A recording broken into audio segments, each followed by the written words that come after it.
for those of you who are not familiar with the Japanese labor market, Japan is a peculiar situation. It's the only country with mandatory retirement. There was mandatory retirement in the US, was cancelled a number of years ago. So people have to leave, people on permanent contracts have to leave at age 60, no matter what.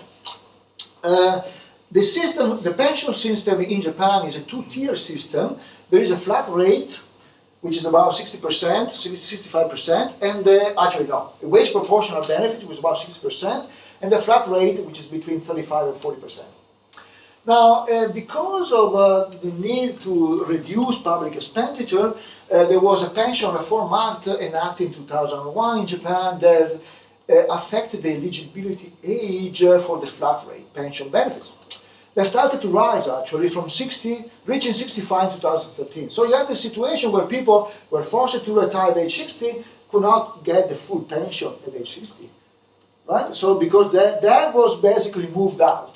And so for a few cohorts, I want to be specific on that, reform created a gap between mandatory retirement age and eligibility to full pension. So there was no political pressure to also change the mandatory requirement time to be in sync with the mandatory retirement will rise to 65 in a couple of years. But there was still this gap, though. There was nothing where they said at the same time, well, perhaps we should also increase the. Now I'm coming to that. Okay. You see the next line. Oh, okay. Then this, of course, created now some turmoil because, of course, people had to retire without having the possibility of having full pension. So a few years later, actually 5 years later, there was this elderly employment stabilization law. So the government mandates employers to institute a system to continue employment until full pension eligibility. So here there is a discontinuity going on between across cohorts. And I'm going to be illustrate this discontinuity in a moment. And that's the one we're going to exploit to identify our effects. And so here is a table that basically illustrates what is going on really. And the key thing is the one marked within red squares. So we consider the cohort of individuals born between 1940 and 1952. So the first column is mandatory retirement age, 60 for everybody. The second column is age until which employers are legally obliged to continue employment. Let me read this column after. Third column is the pension reform. You see, pension reform, I can point it, started here to rise. The flat rate pension benefits from a cohort born in 1943 rise to 61, 63, 64, 65. So that's the law 2001 law. So you see for the cohort born in 1943, mandatory retirement 60, you can get full pension 61. And for those born in 44, you get mandatory retirement 60, you get again full pension in 61. And 45 is even more starker difference. You see starker difference. Mandatory 60. You can 63 is the age when you draw full pension, and again there is no need for employers to employ after 60. But in 1946 things change. In 1946 this age and this age become equal from this onward.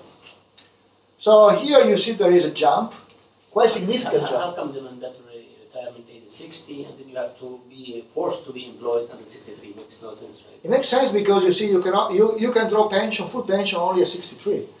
Not to mention the employment here, age at which employers. Yeah, this is what he's saying, that the employers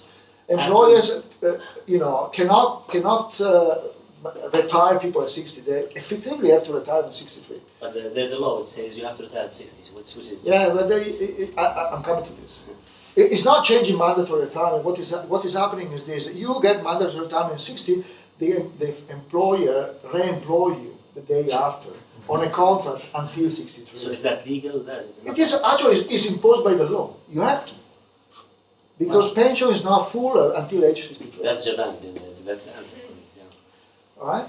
Well, you have to remember Japan is the only country where effective retirement age is higher than the minimum required. So people tend to stay in the labor market very long. So that's sort of different from, at least from Europe.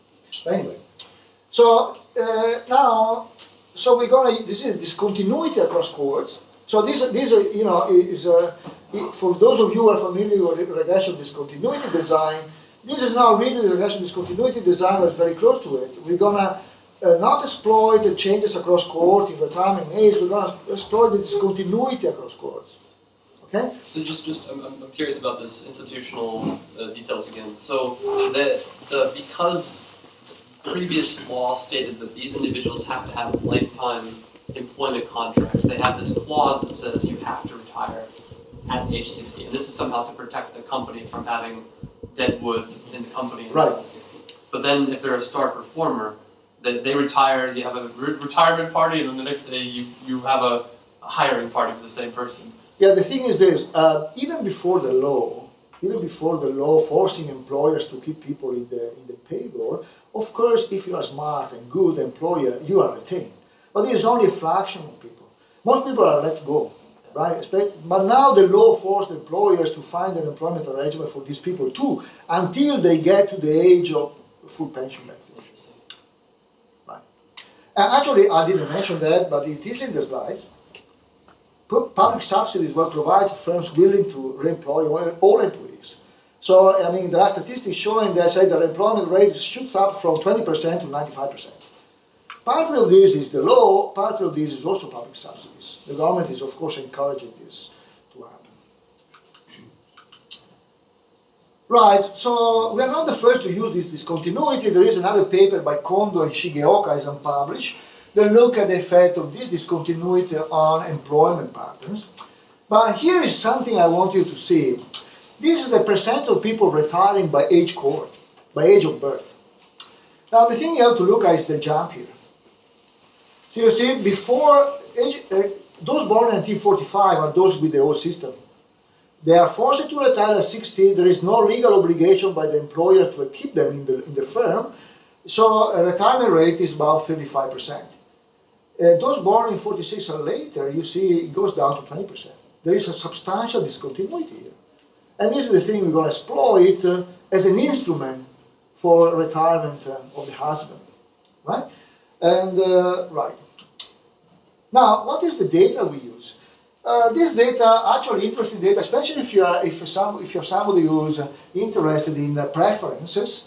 And there is a data set that's been developed by Osaka University, where I spent some time 2-3 years ago, and I got this data. And it is called preference parameter study. It's been conducted to study time preferences, risk aversion, and habit formation. It's a very nice survey because it's a stratified random sample covering the entire country and as a longitudinal structure with refreshment in 2006-2009. Actually, the way it's done is quite expensive because interviewers visit the household, they deliver questionnaires, pick it up a few days later, come back again if necessary.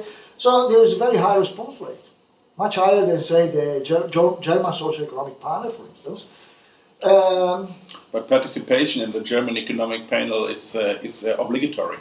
You are obliged by law to participate.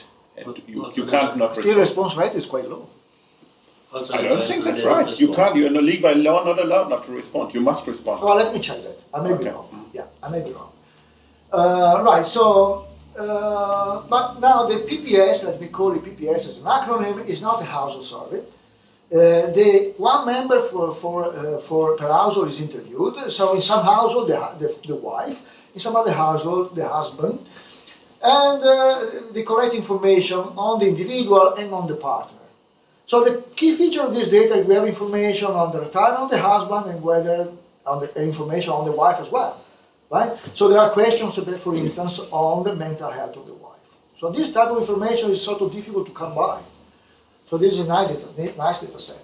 Our sample runs from 2008 to 2013, and we have married females whose husbands were born between 40 and 52. We keep a relatively narrow window nearby the discontinuity, right? And we drop some outliers. So at the end of the day, we have about 800 wives. Altogether, 3,000 observations. So the sample is not so small, given that it is a representative sample of the population. Now, I call this in the slide structural model, but this is really a Mickey Mouse model. So, but let me just start from these two equations, just to give you an idea of what we have in mind.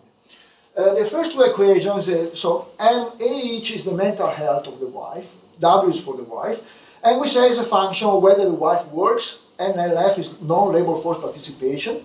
because of course in Japan especially, like in Southern Europe, labor force participation by females is sort of low. YR is the years since retirement by the husband. The length of time the husband has been retired. X is the number of covariates. Eta is a random shock. And we have this symmetric equation from the husband.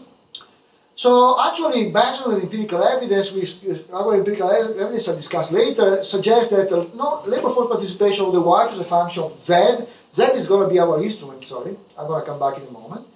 And which is basically some measure related to the minimum retirement age.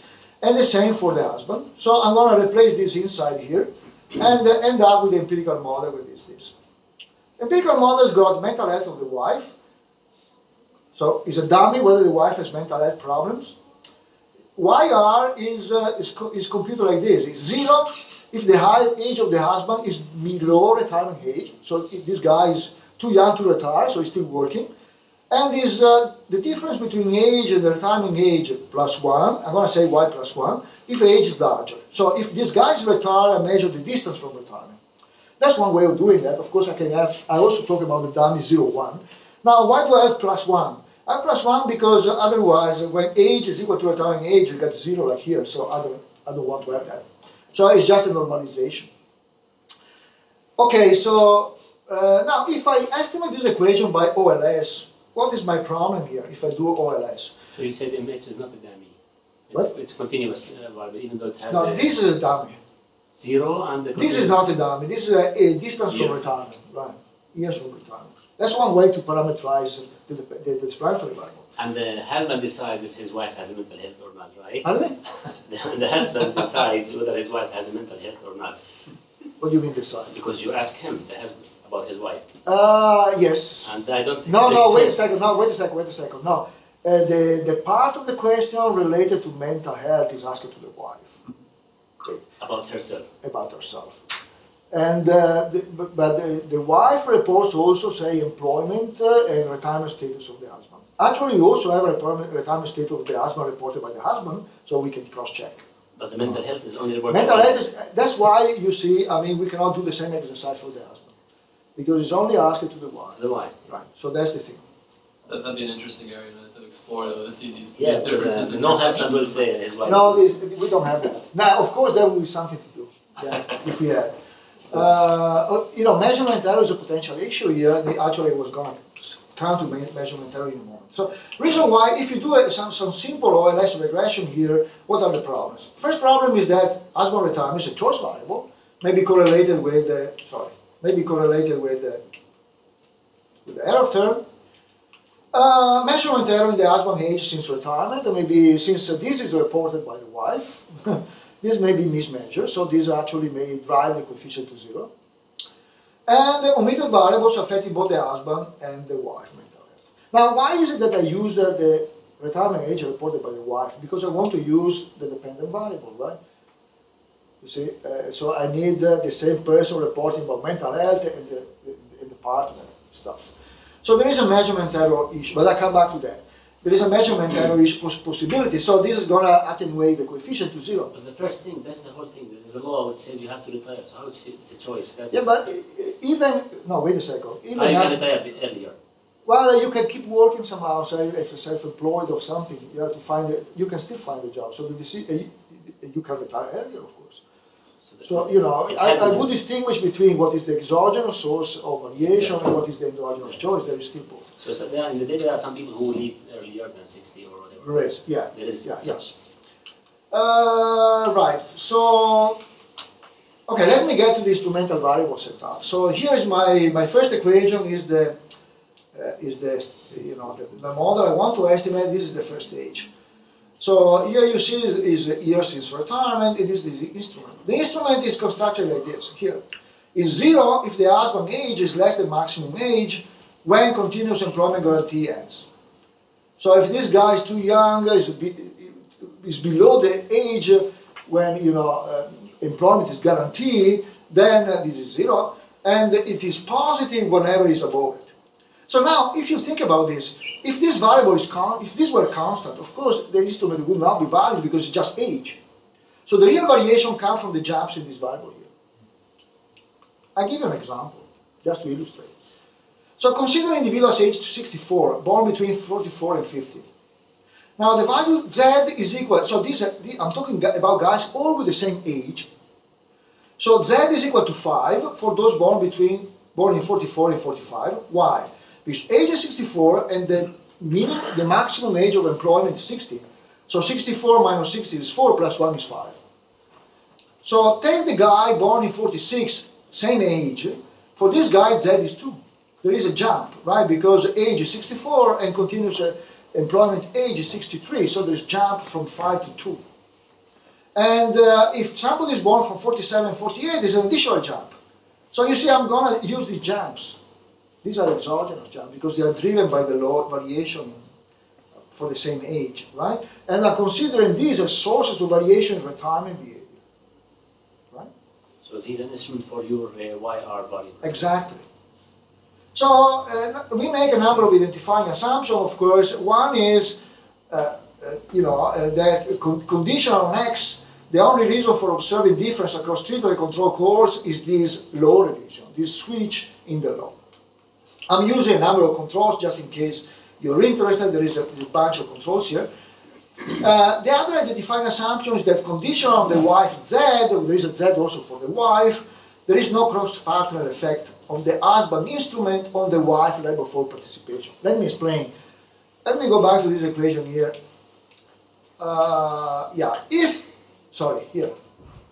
If, suppose that in the error term I have the labor force participation of the wife, right? If Z affects the labor force participation of the wife independently of this, then the instrument is not valid. And actually, we can show that there's really nothing going on here. The plot here is the wife labor force participation over the cohort of birth of the husband. For this to be a problem, we would have to expect a jump here. But there is no jump. There is a trend, but that's fine, but there is no discontinuity. So this is not threatening our estimates.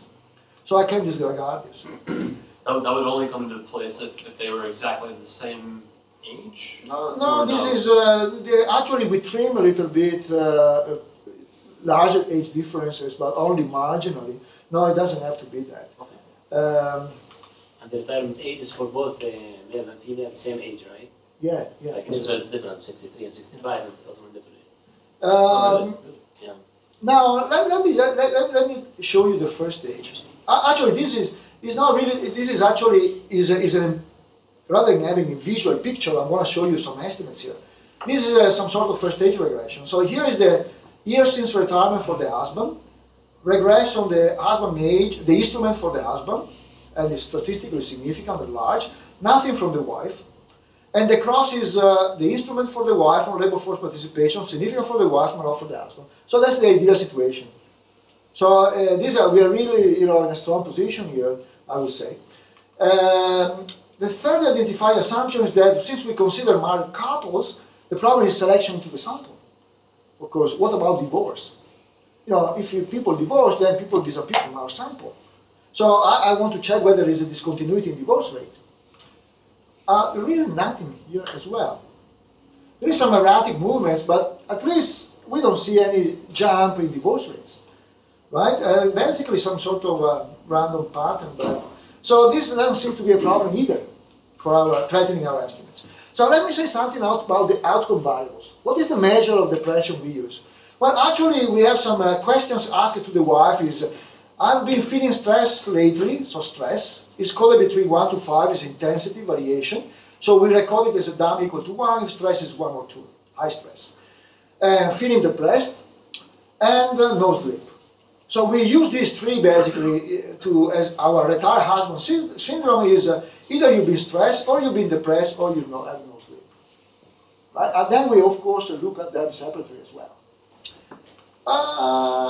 Summary statistics. Now, 46% of the wives seems to have the syndrome. That's a large number, isn't it? This is driven mainly by stress. 41% of stress, 33% depressed, 16% lack sleep, and 23% of husband have retired. And this is the year since retirement is about 6 in the sample. And this is our reduced form estimates. So that would be the intention to treat, right? The effect of the instrument Z on the retirement, on the syndrome. You see the positive effect. So the IV estimate would be the ratio of this to the first stage, and but there seems to be something promising here. The first stage is this intention to treat looks good, and this is actually the key estimates, really. So OLS, nothing going on. Two-stage least squares, large statistically significant effect. If we do it with a probit, an IB probit, get basically the same result. Now, how big is this? Well, this is 7 percentage points, and this is 6 percentage points. So if the mean is 46, this is about 13%. So adding 1 year to retirement of the husband is going to increase by about more than 10% the probability that the wife develops a syndrome. It seems to be a large effect. Yeah. I mean, I'm not an econometrician, but I wonder if I would pick any man, not somebody who just retired. I mean, there would also be a certain probability, right, that the wife of that person would develop mental problems in the subsequent years. So wouldn't we have to compare this, therefore, to people who are not just retired? But they are in the sample. They are in the sample. They are in the sample. They are just not retired. They get zero. No.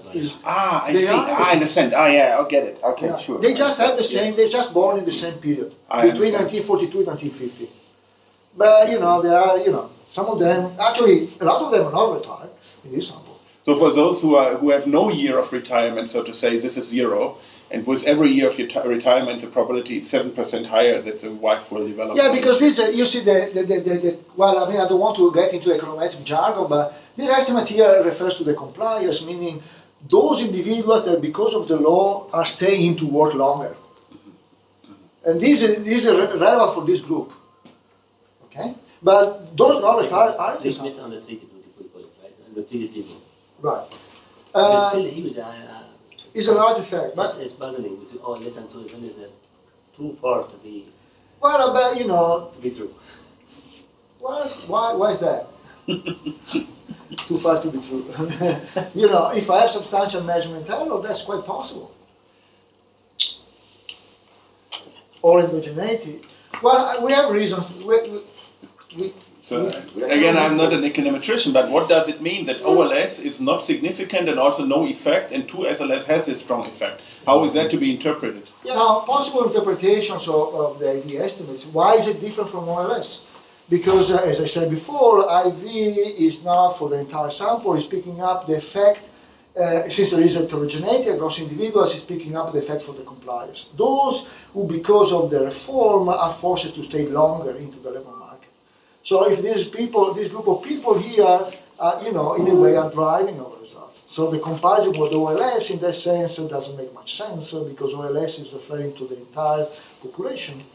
And so if I say, just to give you an example, if for the population not of compliers, so say always takers and defiers, the effect is 0, then, or negative, then you see, zero most likely, then the positive effect could be larger. You can think, this would be still consistent with having a low OLS and a large IV. So that's not a problem, really. Now, it is actually, the question is, who are these compliers? This group of people who have this large effect. The only thing we know that most likely these are low-quality employees. Your colleague was mentioning this, because most likely the people who are, because of the law, are staying longer in the firms are those that the firm would not have retained before the law. Right? Now, why is that these people are creating more problems to the husband, to the wife? So that's the question that we don't have an answer yet. So they're both difficult for their bosses and for their wife. That could be a possibility. That could be a possibility. But that's something we still are thinking about. Now, size of the estimated effects. So we said this. What is the Okay. We said that the effect is large. It's between 5 to 6 percentage points, so it's a substantial effect. And we show that the two-stage least square estimates are larger for stress, not very precisely estimated for depression. Now, differences could be, for instance, due to selection into retirement with respect to wife mental health. Meaning that, okay, let me try to explain why the OLS could be very small. if there is, I may need the blackboard, but the idea is this: OLS is biased downward. If it is going to be biased downward if mental health and retirement are negatively correlated in the data. So this will drive down the OLS, right? That you remove this bias using ID. So that's a possibility. So husband retired later if wife has mental health problems, in this case. Okay? If this is the case, this will drive down the OLS. That's one possibility. The other is measurement error. So it could be, for instance, the measurement of retirement age is measured with error. For instance, because retirement is not really disengagement for work. For instance, some husbands keep working already, still working, so there is a measurement error issue. So this is also driving down the OLS. Now, of course, the interesting question will be, why is it the wife gets stressed when the husband retires? What are the reasons for this? And of course, it would be nice to look at potential relevant mediators. Well, the first thing that comes to mind is that the husband retired, income declines. So the wife is going to be unhappy because income goes down. Right? That seems to be the natural mechanism to think about, right? And actually, we try to. What we have in the data isn't very much really. So this survey is not very rich in this part of the survey, in this part of the household information. So we have some information, for instance, whether the household is a homeowner, whether there is some financial distress, household income, although this is in quantiles. We also some information about whether the wife works more housework and whether the wife is in poor health. But if you look at the first line, there's really nothing. It's very imprecise. So the sign seems to be like plausible. Like for instance, financial distress seems to be increasing with retirement age, but it's imprecise. So it's difficult to say something strong about mechanism from this point. You can't. There's no data that you can match for the wife and the husband to see whether there is a relationship between, or some sort of correlation between the wife's mental health status and the husband's mental health status. You only have whether it's for the wife or for another husband. You can't. No, wait a second. I think what I said before is wrong. Of course, we have the question about mental health is asked both to the husband or to the wife, but we cannot match the two. Okay. So I was thinking you might have a situation where you have So there's no question to say I'm the wife. I'm asking about my mental health and my husband mental health. Okay. No, we don't have this information. Okay, and we do not. We are not matching. We have, for instance, the wife is asking about her mental health and say the age of retirement of the husband, but not the mental health of the husband. So one potential mechanism could be that you had a matching in the marriage market that was you had similar mental health types or similar types, and so if one retired early because they were tough for their boss and they were already matched, this might be pretty. That's a possibility. There. Yeah, that's a mechanism we'd like to explore, but we don't have the data. Now, heterogeneous effects. Let me go a bit into this. This is something we can do. Now, one mechanism could be the retirement husbands asking really more time and more tasks to the wife. So the fact that the husband is at home is basically imposing additional tasks on the wife. Now, if the wife is working, this is actually a problem because the wife is already quite busy and that she has additional tasks to do, so this is increasing stress. So one possible hypothesis is that this effect is larger for working wives. Is that true? So that's something we can test. Since we have information whether the wife is employed or not, we can test this. The other thing we can look at is, for instance, the age gap between the husband and the wife. If the age gap is large, it would expect that it's more difficult for the younger wife to adapt to the retiring husband. So that is something we can check as well. Last thing is sort of personality traits. If the wife is sort of bossy or very strong character, maybe is more difficult that she get depressed if the husband is at home. Maybe the other way around happens, and so we can try to see whether personality traits also is a feature. So we try to exploit the data as much as we can, of course. So since we have some information about this, we can do that. So now this is complicated, but.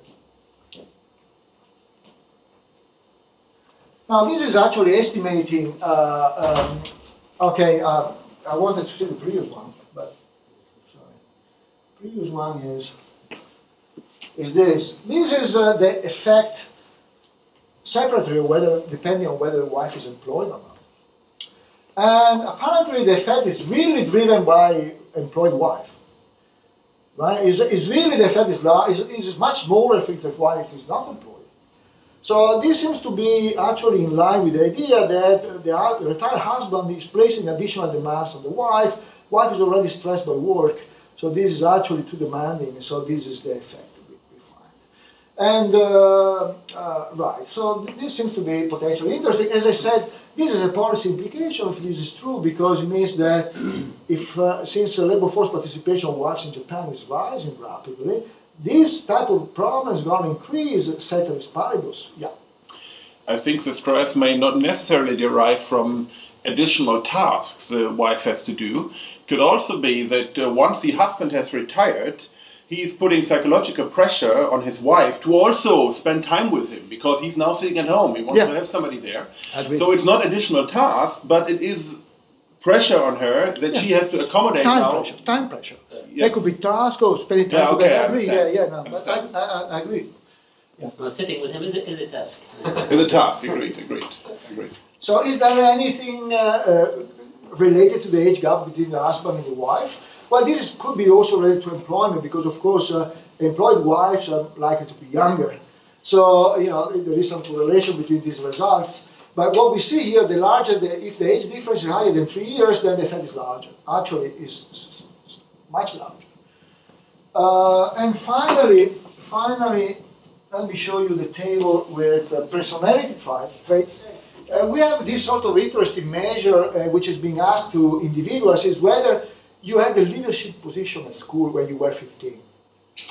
In Japan, it's like in the United States in a way. I mean, schools have a lot of social activities, and there are a lot of positions to be school leader, club leader, class leader. So that is an indication of personality trait. So we guess that in this case, if a wife is being a leader when she was a kid, most likely is a leader in the household as well, less likely to develop this type of personality problem, these sort of mental health problems. And this is actually what we find. So this is actually potentially interesting result. Right, I'm almost done. Conclusions. Actually, more or less done, I think. Now it seems to be working only on that side. But anyway, this is the last slide. Conclusions. We provide causal evidence, we think, that there is a retired husband syndrome in Japan. And conditional on both partners' age, the husband time spent in retirement substantially increased the wife reported stress, depression, and other stress. As I said, employed wives are the ones suffering the most. And our results are saying that retirement is not only something affecting the individual, but it's affecting the couple. So, of course, this has potential policy implications. One I said before is that if we view this effect as a negative externality, then implication will be that the private decision to retire is people retire too early. And then policies that delay retirement may be good for the wife. Maybe not for the husband, but good for the wife. The main policy implication for males: don't marry a young working woman. Yeah, if you like. That's also something. Especially if she's a leader. She's not the leader. It's good. Right. Yeah. So I'm wondering how we can know that this is really related to retirement. I mean, maybe it's just stressful to live together with other people. I mean, do we have any comparison how it affects my mental health when I'm living alone compared to living with other people in a household? You see the point? I mean, maybe this is a more general phenomenon that it is stressful to live with other people. I mean, but then the effect we have is only for those who retire, right? I mean, you see, I mean, as I said before, this effect is driven by retirement. So it could be possible, of course, that stress is also related to other, events in life. I'm not saying that stress is not related to other events. What this is about is whether retirement affects stress. So retirement could be one source of stress. There may be others. I mean, we are not claiming that there are no other sources of stress. I mean, but no. I mean, this I understood, but I'm wondering how can you know that it's really. I mean, where does it come from that women react in that way to having a guy back in their household? So, I mean, could it be that any person, So let's assume you have people who move into a multi-people household from moving alone. Maybe you would see also some kind of effect that this increases their stress level. Well, that's possible, yes. I'm not saying no. I see. Yeah. No, but I mean, we are only looking at retirement effects on mental health. As I said, there could be other sources. I mean, living together could be another possibility, but that would be another paper, right? Living together. No, I mean, this could be just a piece of evidence for the more general hypothesis that living with other people in one household is more stressful than living alone. This would be then supporting evidence for that more general hypothesis. Yes, in a way so, because you can see it this way, at least for Japan. The wife lives alone when the husband is working. When Yes. the husband retires, then she has to share with a stranger. Exactly. And right, so, Exactly. so that is one possibility, of course. Retirement is one possibility. Other possibility is that deciding to join with somebody else, Yes, which is not exactly. related to retirement. Exactly. That we don't explore, but we cannot rule out. Any other questions? Okay. Thank you.